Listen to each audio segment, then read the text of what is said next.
Assalamu alaikum everyone. Welcome to today's OP video update for Saturday, and this is going to be 6th of August. Now the weekends are actually here, and we're about to make a weekly closing right now, and you might even end up making a weekly closing of nearly above near the $2. So if you end up making the weekly close of $2, just like that, that $2 range right there, then that's going to be a very positive closing for OP at the moment. And I might even say that you might be looking for a small correction down and then potentially try to move higher once again to $4.3. Now let me just tell you that 4.3 is a technical target nonetheless. Okay, so you don't want to come down. Number one, you don't want to come down to 1.363 and lose the 1.363. Okay, so from there to there, we're looking for a price appreciation. That's the saucer bottom or the rounded bottom, if you want to say, and it takes you to the $4.3, right? So that's like the weekly time frame at the moment. We do have 1 day,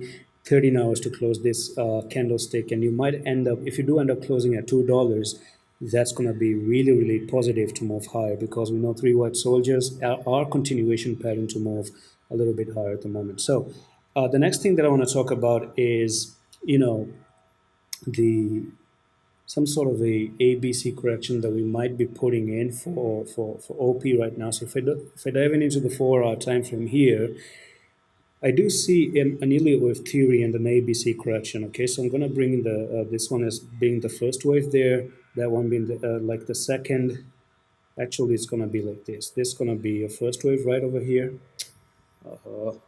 Just going to redo this again. That actually didn't work out. So this is going to be the first one, the second one, the third one, and you went for the fourth, came up for the fifth. Okay, so what is followed by the Elliott wave structure is going to be the ABC correction. What you might be putting in is, you're having the first A correction, you might put in the B correction right at $2, and then you go a little bit down for the C correction. Who knows, maybe back down to $1.6 or something like that, and then bottom out from here and then start to continue to make another move to the upside back to $4.3 again. So that's it for this quick update on OP. Be very careful. I do expect a C correction down, and then potentially from there start to move higher. Who knows, come down here, make a double bottom, and then boom, explode to the upside to $4.3. So that's it for this quick one. Hope you enjoyed this one, and I'm going to see you the next one. Allah Hafiz.